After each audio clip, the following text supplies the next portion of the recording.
ada beberapa hal ya yang kita harus ingat ya. Salah satu mungkin makan seimbang dan bervariasi, itu satu ya.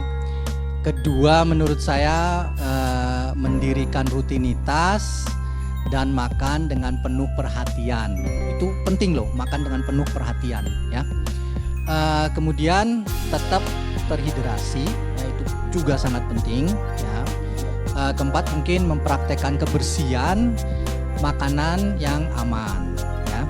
Dan supaya tidak bosan, tetap aktif di rumah ya. Dan mungkin keenam, istirahat yang cukup dan berkualitas, itu yang penting ya. Nah, sekarang makan seimbang dan bervariasi itu apa sebetulnya ya? Mungkin yang paling gampang untuk semua kalangan itu adalah makan banyak buah-buahan dan sayuran segar ya. Itu penting.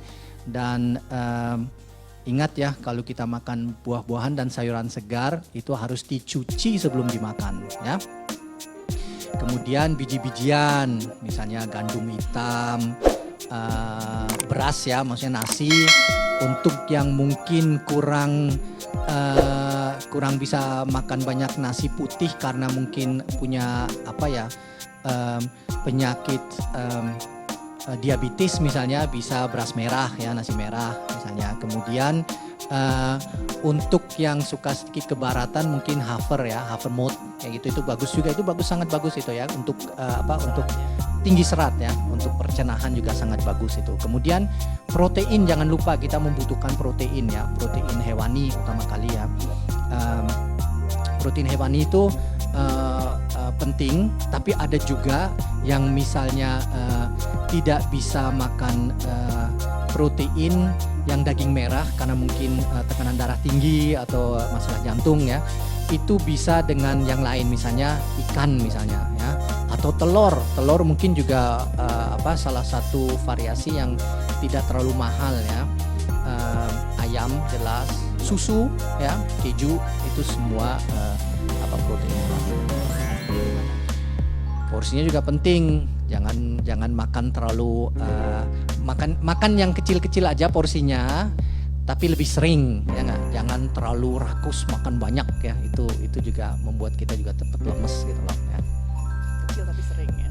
Ya, itu penting. Kemudian yang jelas pasti kurangi yang berlemak ya.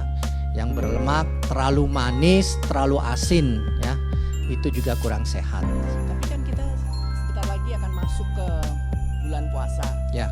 Kalau khususnya untuk yang berpuasa, mungkin justru pada saat berbuka puasa itu asupan gula.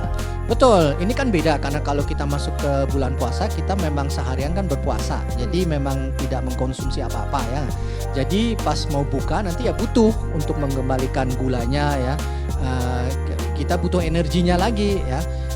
Cuman ini kan yang saya maksud sekarang ini, saat kita belum mulai berpuasa ya.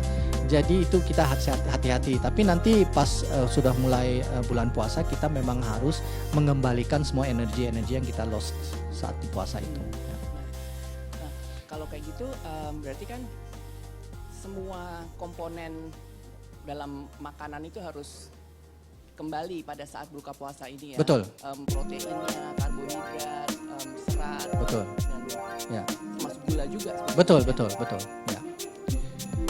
Nah, kemudian ya yang penting juga kalau menurut saya adalah kita harus punya rutinitas ya. Betul, rutinitas. Jangan karena kita sekarang di rumah ya kita ikut males-malesan ya nggak. Kalau biasanya kita bangun pagi ya bangun pagi ya nggak, biarpun kita di rumah ya nggak.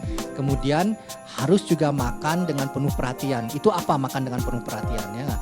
Itu misalnya awalnya rutinitas adalah misalnya kita makan dengan tepat waktu ya. Makan di saat kita memang harus makan ya. Karena makan itu kebutuhan ya nggak. Kemudian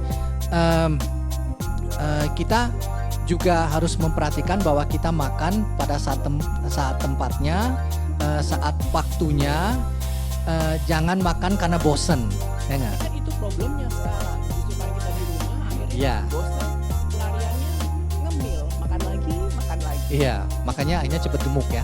Jadi orang suka komplain, kok saya tambah gemuk ya pas lagi di rumah. Ya, itu harus memang kita harus berdisiplin di situ ya nggak.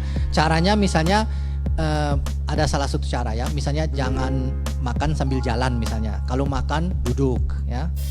Kalau seandainya kita beli makanan dari luar ya, misalnya datang dengan box misalnya, dibuka dari boxnya, taruh dalam, keluarin dari boxnya, masukin ke dalam piring supaya kita benar-benar bisa lihat sebenarnya berapa banyak sih yang kita makan ya nggak. Di piring kan kelihatan ya nggak. Kalau kita sambil makan di dalam boxnya kita nggak tahu ya jumlah berapa banyak yang ada di boxnya.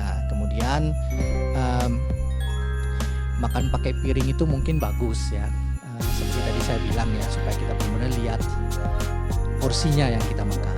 Jadi intinya juga makan jangan sambil disambi, sehingga kita betul-betul bisa mengontrol jumlah makanan yang kita Betul, betul. jangan sambil nonton. Iya betul. Ini kurang konsentrasi kita kalau kita sambil nonton atau lagi depan komputer ya nggak. Itu kurang baik ya nggak. Jadi makan ya makan aja ya nggak. Nanti setelah makan ya mungkin nonton lagi gitu ya. Itu yang paling bahaya karena kita malah makan jadi sesuatu yang sekunderi ya, bukan yang prioritas ya saat kita mesti makan. Ya, Ya. pada akhirnya jadi kita nggak makan yang betul-betul secukupnya porsi.